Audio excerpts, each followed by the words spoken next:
पूछना है। और सलमान अकरम राजा, मैं अभी यहाँ पे आया, यहाँ पे पीछे ये मार्केट है ना, मार्केट की दूसरी तरफ जहाँ धरना होता है ना आमतौर पे, जिसको फैक्ट्री नाका कहा जाता है, ये वो वाली जगह है। तो सलमान अकरम राजा, वो जो पेट्रोल पंप है जहाँ पे धरना दिया जाता है, वहां पर मौजूद थे, और उनके साथ बुशरा बीबी के वकला और उनकी शायद खानदान के लोग भी मौजूद थे। और ये पहली दफा ऐसा हुआ है कि इतनी जल्दी, आमतौर पर 2 बजे के करीब, 2 बजे के बाद अलीमा खान यहाँ पे पहुंचती हैं, और उसके बाद रहनुमा फिर इक्का दुक्का आके हाजिरियां लगा के जाना शुरू कर देते। वो पहले से मौजूद थे। आ, दो खबरें आपके सामने रख दूं, फिर मेरे साथ एक सहाफी भी मौजूद है, वो भी आपको रिपोर्ट करेंगे। एक खबर तो ये है कि ये जो वन कॉन्स्टिट्यूशन एवेन्यू, वही बिल्डिंग जिसका रोला पड़ा हुआ है, फलाने का फ्लैट निकल आया, वो अबसार आलम साहब ने जिसके हवाले से कहा जी मोहसिन नकवी ने अदालतों को खरीदा, फिर वहां पे मनी लॉन्ड्रिंग जहाज भर भर के आते हैं। खान का भी उसमें फ्लैट था, और हमने आपको रिपोर्ट किया था कि खान का भी फ्लैट था।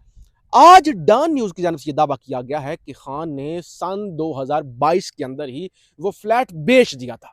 तो लिहाजा खान का किस्सा तो खत्म हो गया ना इस फ्लैट वाले मामले से, जो तनकीद हो रही थी, मुतनाज़ा बनाया जा रहा था। खान का भी फ्लैट था। तो खान ने, डॉन न्यूज ये दावा कर रहा है कि 2022 के अंदर ही उन्हें पैसों की जरूरत थी। अब खान वो उस तरह का तो बंदा है नहीं कि करप्शन करे, दिहाड़ियां लगाए और वो बड़ा अरबपति बंदा हो, तो उन्होंने वो फ्लैट बेच दिया था। दूसरे नंबर पे खबरें ये भी, खैर ये खबरें बाद में आपके सामने रख लेता हूँ। ज़ियाद शाह जी आए, नौजवान सहाफ़ी ज़ियाद अली शाह भी मेरे साथ मौजूद हैं। ज़ियाद भाई, अभी मैंने सिक्योरिटी के हवाले से नाज़रीन को नहीं बताया कि कितनी पुलिस, आज तो पुलिस के तेवर भी ज़रा बदले हुए थे, तो मैं इसलिए चाह रहा था कि ज़रा आप बता दें पुलिस के हवाले से, फिर हम सुहेल अफरीदी साहब के हवाले से बात कर लेंगे, और फिर जो अभी ये खबर एक मेरे पास और भी है वो भी सामने रख लेंगे। एक तो ज़रा यहाँ की जो करंट सूरत हाल है वो बताएं, पुलिस कहाँ कहाँ पे आपने देखी, कितनी बड़ी तादाद में है, ज़रा इस हवाले से रोशनी डाल दें।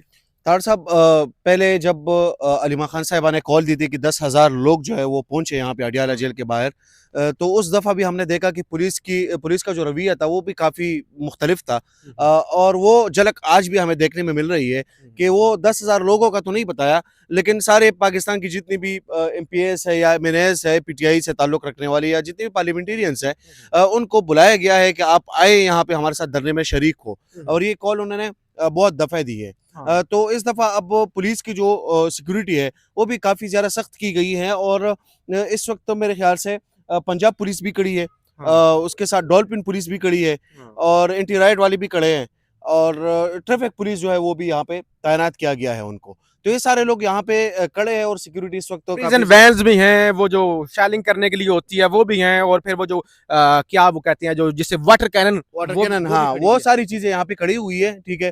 वो तो सेफ्टी मेजर्स के लिए, बाकी इसके अलावा जो है पुलिस यहाँ भी पे मुझे पहले से ज्यादा लग रही है आज। पुलिस आज तादाद, मैंने जिस तरह कहा कि वो जो जब उन्होंने 10,000 की लोगों की कॉल दी थी, तो उस वक्त भी हमने देखा कि पुलिस की सिक्योरिटी काफ़ी सख्त थी, लोगों को नहीं जाने दे रहे थे, बहुत सारे इश्यूज थे, और उस दिन भी हमने देखा था कि लोगों को मारा पीटा, बहुत सारी चीज़ें हुई, तशद्दुद हुआ। तो इस दफ़ा भी पुलिस काफ़ी ज़्यादा तादाद में है, क्योंकि इनको इस दफ़ा फिर खदशा है कि लोग कहीं ज़्यादा आएंगे और वो हमारे लिए इशू बन जाएंगे। तो अब इस दफ़ा जो है फिर पुलिस को ज़्यादा यहाँ पे तैनात किया गया है, पुलिस काफ़ी तादाद में मौजूद है। और दूसरी ये बात ये कि तार साहब, आज जो लिस्ट सुपरिटेंडेंट अडियाला जेल को अरसाल की गई है, उसमें बैरिस्टर गौहर का नाम शामिल है, सलमान अकरम राजा साहब का नाम शामिल है, और फतेहुल्लाह बरकी है, और 3 नाम इसमें और भी शामिल है। और उसके अलावा बुशरा बीबी की फैमिली जो है वो भी आज मुलाकात के लिए आएंगे, आपने वो बता भी दिया। और खान साहब की जो फैमिली है अपनी, उनकी बहनें हैं, वो भी मुलाकात के लिए आज आएंगी। तो आज मामला ज़रा मुख्तलिफ होगा। आज लोगों को देखना है कि क्या जो अलीमा खान साहिबा ने कॉल दी है कि वो पार्लियामेंटेरियंस, वो सारे MPs MNAs यहाँ पे पहुँचते या नहीं पहुँचते, ये एक बहुत बड़ा सवाल है। लेकिन मुझे लगता है कि आज शायद लोग पहुँच जाएंगे, क्योंकि अभी भी हमने देखा कि जब हम रास्ते पे आ रहे थे तो सलमान अकरम राजा साहब जो जनरल सेक्रेटरी है PTI के, वो पहुँच चुके थे, और वहाँ पे उनके साथ जो है वो बिजी थे उन चीज़ों में। तो अल्लाह करे कि तार साहब, ये जो मामला है ना, ये काफ़ी ज़्यादा ख़राब हो गया है, ठीक है। बहुत अरसे से, दिसंबर से हम देख रहे हैं कि खान साहब के साथ मुलाकात नहीं हो रही है, जो इंतहाई ज़्यादती है, ठीक है। रियासत को भी सोचना चाहिए, इदारों को भी सोचना चाहिए, और हुकूमत वक्त को भी सोचना चाहिए। चले चले ज़ियाद, आप इधर ही खड़े हूँ, मैं ज़रा ना ये रोड भी दिखा दूँ। पता नहीं, बहुत सारे लोग होते हैं ना, वो कहेंगे पता नहीं किस दरख्त के नीचे खड़े होके कह रहे थे अडियाला से बराह आ रास्त। जाए, आ जाए, आ ये जाए। ज़रा आप ज़रा ये दिखाएँ, ये सामने जो है वो ज़रा ज़ूम कर लें। ये सामने ये रोड चल रहा है ना, ये जो अडियाला वाला, ये सामने। तो अब वो आगे कर दे, ज़रा ज़ूम कर दे, वो जिधर बंदा गुज़र के जा रहा है, यहाँ पे रोड पे काम हो रहा है। तो ये मामला है। अच्छा, एक चीज़ मैं ज़रा बता दूँ, जो अहम चीज़ है, अच्छा, अभी आपने बताया ना कि पुलिस भी आज ज़्यादा है और बहुत ज़्यादा है और ज़ाहिर है अलीमा खान ने कॉल दी हुई थी, उसका इम्पैक्ट है। अब जो अहम चीज़ ये है कि भाई अलीमा खान की कॉल को पीटीआई वाले सीरियस लें या ना लें, पुलिस वाले सीरियस ज़रूर लेते हैं, वरना फिर देखें ना पीटीआई वाले तो आ जाएँ, ना आएँ, लेकिन अनएक्सपेक्टेड हाँ, सिचुएशन होती है हाँ, ना। पुलिस वाले बहरहाल उसको सीरियस लेते हैं। हाँ। अच्छा, इसके अलावा ज़ियाद भाई सुहेल अफरीदी साहब के हवाले से कल एक दावा हुआ था कि वो भी अडाला आने जा रहे हैं और मैं तो बड़ा हैरान हुआ था कि ये कैसे हो गया मुआजिज़ा कि सुहेल अफरीदी साहब आने जा रहे हैं। हालाँकि सुहेल अफरीदी साहब अपनी कुर्सी बचाने की भी कोशिश कर रहे हैं, तो लेकिन वो है ना कि बड़े बेआबरू होके तेरे कूचे से हम निकले कि ना इधर के रहे, ना उधर के रहे। यानी ना मुज़ामत कर सके, ना मुफ़ाहमत कर सके और फिर चलते बने। कुछ खबरें आ रही हैं कि सुहेल अफरीदी साहब को हटाए जाने के हवाले से जो काम तेज़ हो सकता है, ये क्या मामला है ज़रा बताएँ ना? तार साहब एक खबर जो है वो आई है हाँ, हाँ। सोहेल अफरीदी साहब के हवाले से हाँ, हाँ। कि अभी थोड़ा-सा उनको वक़्त दिया जा रहा है, ठीक है? हाँ, हाँ। और आपने देखा होगा कि उनके बॉडी लैंग्वेज में भी काफ़ी अरसे से काफ़ी चेंज आया है। हाँ। और वो हम भी देख रहे हैं और आप भी देख रहे हो और बहुत सारे लोग जब तनकीद करना शुरू कर देते हैं ना, उसमें कुछ ना कुछ होता है। हाँ। तो ज़रूर उसमें कुछ ना कुछ होता है। सोहेल अफरीदी साहब अगर अपनी कुर्सी बचाने की कोशिश भी कर रहे हैं, तो तार साहब एक बहुत बड़ी खबर आई है कि 11 मई के बाद 11 मई 11 मई ये जो अभी की तकरीबन आज 5 मई है। आज 5 मई है, तकरीबन 5-6 दिन है। 11 मई के बाद सोहेल अफरीदी साहब की सीएमशिप को चेंज किया जा सकता है, कोई और बंदे को लाया जा सकता है। तो उसमें मीना खान अफरीदी की भी नाम शामिल है, उसमें बाकी भी कुछ नाम जो है वो शामिल है और आसिफ मसूद साहब का भी नाम इसमें शामिल है। अच्छा। हाँ, और अकीबुल्लाह का भी नाम मेरे ख्याल से उसमें वो लिया जा रहा है, लेकिन उसका कंफर्म नहीं है।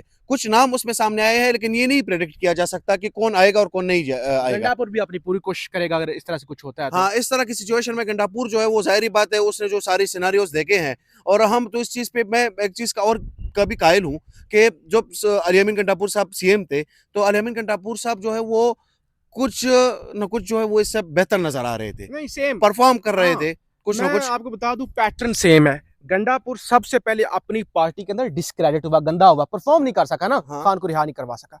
यही काम लेकिन ये कि गंडापुर को तब्दील खान ने किया था। यहाँ पे कोई और कुव्वत है जो ये करना चाहती है। सुहेल अफरीदी के साथ भी ऐसा हुआ। ये ऐसे ऐसे ऊपर गया सुहेल अफरीदी, हीरो। पहले दिनों में ठीक आपने है, देखा नहीं? पहले दिनों में फिर सुहेल अफरीदी साहब कुर्सी के चक्कर में जो भी पड़ा, फिर वो पहले पार्टी में गंदे हो गए। ठीक है, कंप्रोमाइज का टाइटल लग गया या वो नहीं कर सके जो उन्हें करना चाहिए था या जो उनसे उम्मीद थी। अब अगर फौजी एस्टैब्लिशमेंट उन्हें घर भेज देती है तो वो कहते हैं ना कि ना हम इधर के रहे ना उधर के रहे, वे तो फिर देखे ना पार्टी के अंदर भी गंदे हो गए और उधर जिनको खुश करने के चक्कर में लगे हुए थे। मैंने 5 फरवरी को लिखा था, बार बार मैं अपनी वीडियोस के अंदर बताता हूँ कि ट्रैप होंगे सुहेल अफरीदी साहब। तो बहरहाल कुछ भी हो सकता है, अगर कुछ हुआ तो फिर भी आपको रिपोर्ट करेंगे। आज का मकसद तो ये है कि आपको अडियाला से रिपोर्ट करें, कितने लोग आते हैं, क्या गिरफ्तारियां, क्या सिलसिला बनता है, वो आपको तार साहब रिपोर्ट। एक चीज़ जो है अच्छा। वो सोहेल अफरीदी साहब का भी कंफर्म नहीं है कि वो आएँगे कि नहीं आएँगे, हाँ, कंफर्म क्योंकि है। आज मंगल को सारे लोगों को जो है वो इत्तला दी गई है, अलीमा खान साहिबा की तरफ से कॉल दी गई है कि सारे लोगों ने यहाँ पे पहुँचना है। सोहेल अफरीदी साहब के हवाले से भी चीज़ें जो है वो गर्दिश कर रही है, लेकिन ये है कि वहाँ पे कुछ एक्टिविटीज़ उनकी रखी गई है। केपी। तो हाँ, तो इसका नहीं पता चलता कि क्या सोहेल अफरीदी साहब आएँगे या नहीं आएँगे। हालांकि खान की बहन नूरीन नियाजी ने तो कल यहाँ तक कहा था गंडापुर क्यों नहीं आता। गंडापुर भी तो खान की पार्टी से ही है, एमपी है, एग्ज़ैक्टली हाँ। उनको भी आना चाहिए। बहरहाल हम आपको रिपोर्ट करते रहेंगे, फीडबैक जरूर दीजिएगा, चैनल को जरूर सब्सक्राइब कीजिएगा। पाकिस्तान जिंदाबाद।